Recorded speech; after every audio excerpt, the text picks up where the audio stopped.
दोस्तों, जापान आज दुनिया के सबसे डेवलप्ड कंट्रीज में से एक है। जापान अपने खूबसूरत लैंडस्केप एनीमे और अपनी टेक्नोलॉजी के साथ रहन सहन को लेकर पूरी दुनिया में सबसे ज्यादा चर्चा में रहता है। लेकिन आज जिस जापान को हम जानते हैं वो एक ऐसा दौर था जब ये अपने ही देश में कई तरह के कॉन्फ्लिक्ट और गरीबी से जूझ रहा था।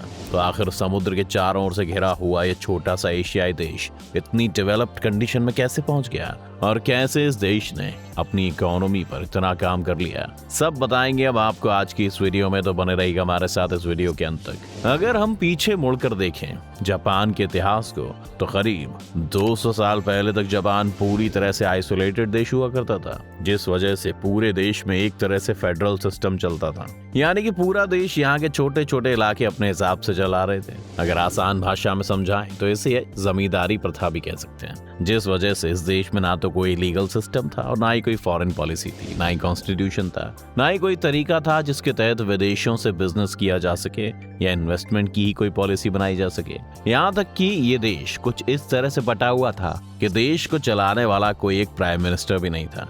लेकिन साल 1868 में जापान में एक नया दौर आया जिसे मेजी एरा कहा जाता है। बताएं कि इसमें करीब 40 सालों के दौरान जापान की सिचुएशन काफी सही हो गई, क्योंकि इस एरा में सबसे पहले जितनी बिखरी हुई रियासतें और उनके मनमाने जमींदार थे उन्हें खत्म करवाया गया, यानी वन नेशन पॉलिसी जारी कर दी गई। इसके साथ ही साथ इसी दौर में जापान को वो सब मिला जो एक देश के पास होना चाहिए, सारी पॉलिसीज, सारी नीतियां, सारे मैनेजमेंट, जिसमें इलेक्ट्रेट पार्लियामेंट, डेमोक्रेसी और कॉमन टैक्स सिस्टम जैसी नई चीजें भी शामिल हैं। अब यहीं से शुरू हुआ जापान का मेकओवर, जिसके बाद देश में विकास को जोर देने के लिए एक पॉलिसी के तहत देश की मैन्युफैक्चरिंग, इंफ्रास्ट्रक्चर, एजुकेशन सिस्टम के साथ साथ कॉमन आर्मी को भी फंक्शन में ले आए। और यही वो समय था जब जापान पहली बार वर्ल्ड ट्रेड के लिए एक ओपन कंट्री बनकर उभरा था। अब जापान को स्क्रैच से पूरा काम शुरू करना था, और ताकि पूरे देश में विकास हो इसके लिए सबसे ज्यादा जरूरी ये था कि देश में रहने वाला हर इंसान देश को अपनी जान से ज्यादा प्यारा समझे।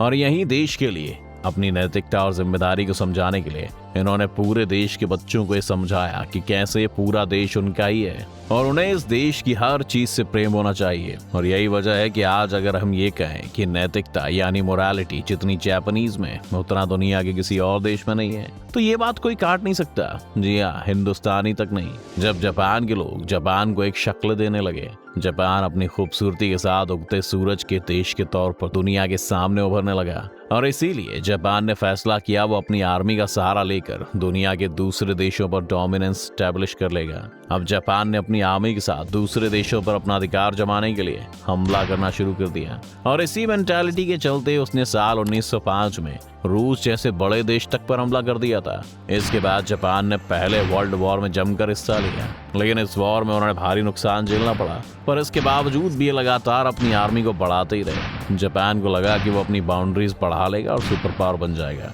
लेकिन उसे फर्स्ट वर्ल्ड वॉर में भारी नुकसान हुआ। इसके बाद जब सेकेंड वर्ल्ड वॉर आया तो इसी जापान ने अमेरिका जैसे देश से भी पंगा ले लिया और अमेरिका को परेशान करने के लिए अमेरिका का एक बंदरगाह पर्ल हार्बर पर हमला कर दिया। अब अमेरिका चुप बैठने वालों में से नहीं था। फिर क्या था, जापान की इस हरकत के जवाब में जब अमेरिका ने अपनी न्यूक्लियर पावर दुनिया को दिखाने का फैसला किया तो इसने इसके लिए जापान को ही चुना, क्योंकि जापान ने अब शेर के मुंह में हाथ डाल दिया था। 1945 में अमेरिका ने अपना बदला लेते हुए जापान के एटॉमिक बॉम्ब हिरोशिमा और नागासाकी पर गिरा दिए।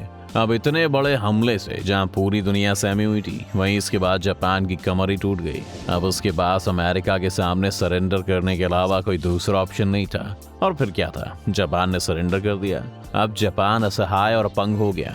अब अमेरिका जापान के साथ कुछ भी कर सकता था, लेकिन अब चूंकि अमेरिका ने पहले ही एटॉमिक अटैक करके जापान में इतनी तबाही मचाई थी, इसलिए उसने जापान को सिर्फ इस शर्त पर माफ कर दिया कि जापान अब अपनी आर्मी नहीं बढ़ाएगा और अगर आगे किसी ग्लोबल बैटल में जापान को कोई खतरा होता है तो अमेरिका उसे प्रोटेक्शन देगा। इस पूरे स्टेटमेंट से अमेरिका का दोहरा फायदा हुआ, यानी सांप भी मर गया और लाठी भी नहीं टूटी। अब दुनिया के सामने अमेरिका की इमेज क्लीन हो गई और इस तरह से जापान ने जो कॉलोनाइजेशन का सपना देखा था वो धरा का धरा रह गया और इस तबाही के बाद वहां डीमिलिटराइजेशन शुरू हो गया। अमेरिका के हिसाब से देश में आर्मी पर पैसा लगाना बंद हो गया, लेकिन जापान में जो बुद्धिजीवी लोग थे उन्होंने तय किया कि अब हमें अपना पूरा ध्यान बिजनेस में लगाना चाहिए, जो कि एक लॉन्ग टर्म विजन बिल्कुल सही फैसला था और हुआ भी कुछ ऐसा ही था। बता दें कि इस फैसले के बाद जापान के जितने बुद्धिमान लोग आर्मी में थे वो सब बिजनेसमैन बन गए और आर्मी के लोगों को लगा दिया फैक्ट्री में। अब इसके पीछे भी इन स्मार्ट लोगों का एक प्लान था, क्योंकि जब फैक्ट्रीज में आर्मी के लोग बतौर लेबर काम करने आए तो उन्हें टाइम की कीमत और टाइम से काम करना सिखाना नहीं पड़ा, क्योंकि वो पहले से ही डिसिप्लिन में थे। और इस तरह जापान को दुनिया के सबसे एथिकली रिच लेबर मिल गए। ये एक ऐसा दौर था जब आइसुजू, टोयोटा और निसान जैसी कंपनियां जो आर्मी के लिए टैंक और ट्रक बनाया करती थी उन्होंने कमर्शियल कार्स बनानी शुरू कर दी, और जो सोनी कंपनी आर्मी के लिए दूरबीन बनाया करती थी उसने कैमरे के प्रोडक्शन करना शुरू कर दिया। इन्हीं सब वजहों से जापान में अब एक नया इंडस्ट्रियल रेवोल्यूशन आ गया था। जैसा कि जापानीज में अपने समय को लेकर बहुत पाबंद होने का नेचर है, इसीलिए जस्ट इन टाइम पॉलिसी को पूरी दुनिया में लेकर आए, जो कि दुनिया के लिए काफी नया और इंटरेस्टिंग था। इस पॉलिसी में जापान ये करने वाला था कि किसी चीज को जितने टाइम में डिमांड होगी उसे उसी टाइम में पहुंचाया जाएगा। समझ लीजिए कि डिलीवरी ऑन टाइम जापान की देन है, जिसके बाद इन्होंने अपने प्रोडक्ट बनाकर स्टोर करने के बजाय डिमांड पर प्रोडक्ट बनाना शुरू कर दिया, जिससे लॉस बहुत कम होने लगा। अब चूंकि जापान खुद बहुत छोटा सा देश है, इसलिए वो लोग अपने ही देश में इन चीजों का बिजनेस करके अपनी इकोनॉमी को बहुत स्ट्रांग नहीं कर सकते थे, और इसके लिए उन्हें ग्लोबल मार्केट की जरूरत थी। लेकिन उस वक्त तक अमेरिका के प्रतिबंध के कारण जापान के पास कुछ ज्यादा नहीं था। अब उस दौर में पूरी दुनिया में कोल्ड वॉर छिड़ा हुआ था, जिसमें पूरी दुनिया के देश कैपिटलिज्म और कम्युनिज्म के दो गुटों में बटे हुए थे, जिसमें अमेरिका एक कैपिटलिस्ट कंट्री थी और रशिया यानी सोवियत संघ और एशिया के ज्यादातर देशों में कम्युनिज्म का बोलबाला था। अब इसी बात का फायदा उठाकर जापान ने उस टाइम अमेरिका का साथ देना शुरू किया, जिसके तहत उसने अपने देश में अमेरिकी आर्मी की आवाजाही और उनके लिए जगह देने की मंजूरी दे दी। इस तरह वो एशिया का इकलौता देश बना जो उस वक्त अमेरिका का साथ दे रहा था। इसी कारण अमेरिका ने अपना बाजार जापानीज के लिए खोल दिया। उसके बाद तो फिर जापानी प्रोडक्ट्स वेस्ट कंट्रीज में पहुंचे, तो वहां उनके प्रोडक्ट्स को लेकर धूम मच गई और जापानीज प्रोडक्ट पर लोग आंख मूंद कर भरोसा करना शुरू करने लगे।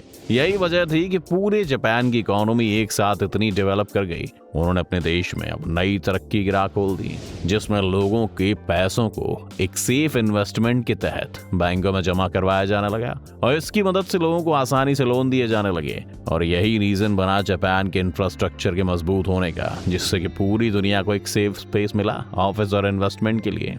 और दुनिया की बड़ी कंपनियों का जापान के लिए उदार होने का एक कारण ये भी था कि यहाँ के लोगों को मोरली इतना करेक्ट कर दिया गया था कि वो अपने देश को पहले रखते थे, बाद में अपनी चीजों को, और उसकी इंटेग्रिटी को कोई नुकसान नहीं होने देते थे।